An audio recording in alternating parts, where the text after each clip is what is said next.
Hello bachon, let us see the question. The question says a magnetic wire is bent at its midpoint at an angle of 60 degree. If the length of the wire is L and the magnetic moment is M, then the magnetic moment of new shape of the wire will be.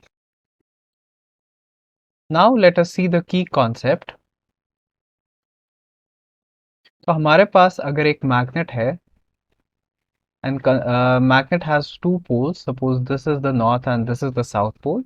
तो इन दो के बीच में जो distance होगी, let us say this is represented by L, then हमारे पास जो magnetic moment होता है that is equal to M, that is the pole strength multiplied by the length L, which is the distance between the north and the south pole. तो हमारे पास small m जो होता है this is the pole strength, and हमारे पास small l जो होता है this is the distance between north and south poles, इन दो के बीच में जो डिस्टेंस होगी. एंड m जो हमारा है that is the magnetic moment. So now अगर क्वेश्चन की बात करें तो हमारे पास इसमें दिया गया है मैग्नेट को मिड पॉइंट पे हमने बेंड किया है at an angle of 60 degrees. तो this will look like something like this. अगर ये एंगल हमारा 60 डिग्रीज है and this is the north and this is the south pole, तो हमारे पास जो इन दो के बीच में डिस्टेंस होगी, let us suppose this is x, north और साउथ के बीच में जो डिस्टेंस होगी. एंड ये वाला पोर्शन क्योंकि ये मिड पॉइंट पे हमने इसको बेंड किया है, then this will be L/2 and this will be equal to L/2, because total length of the जो हमारे मैग्नेट की दी गई है दैट इज L.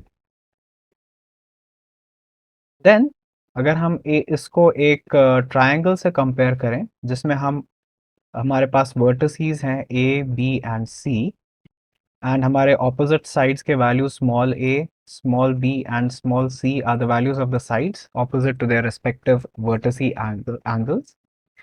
तो तब हम लिख सकते हैं एज cos ऑफ a जो है that can be written as b square plus of c square minus of a square divided by 2 times of b into c. तो अगर हम इसको कंपेयर करें विद आर डायग्राम तो हम लिख सकते हैं एज cos of 60 डिग्री जो है that will be b square is r L/2 का whole square plus of c जो है that is also L/2, that will also come as L/2 का whole square minus x square.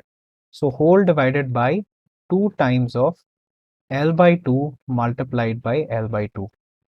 So हमारे पास जो cos 60 होता है that is 1/2, that will be equal to 2L square by 4 minus of x square whole divided by 2 times L square by 4. तो हम इसको further लिख सकते हैं as 1/2 multiplied by 2L square by 4, that this shall be equal to 2L square by 4 minus of x square. So 2 and this 2 gets cancelled. So which implies हम लिख सकते हैं as x square is equal to 2L square by 4 minus of L square by 4. So which implies x comes out to be L square by 4 and this will be x square, so which implies x is equal to L/2. तो L जो L/2 का ही value आ जाएगा x के लिए भी. Now we have हमारे पास जो मैग्नेटिक मोमेंट निकलेगा, let us suppose m dash से हम डिनोट करते हैं दी सेकेंड पोर्शन का मैग्नेटिक मोमेंट जिसमें हमने मैग्नेट को बेंड किया हुआ है. Let it be the magnetic moment जिसमें हमने मैग्नेट को जो है वो बेंड किया है. देन हमारे पास m dash will be equal to that is the pole strength in this case multiplied by the x which is the distance between the poles. तो हमारे पास जो है m हमने पहले ही निकाला है, that will be m by l in the case पहले केस से. So which implies putting it in the equation we get m dash is equal to m by l multiplied by x का value हमारे पास l by 2 आ गया था. So l and l will get cancelled. That will be m by 2. So moving to the first slide.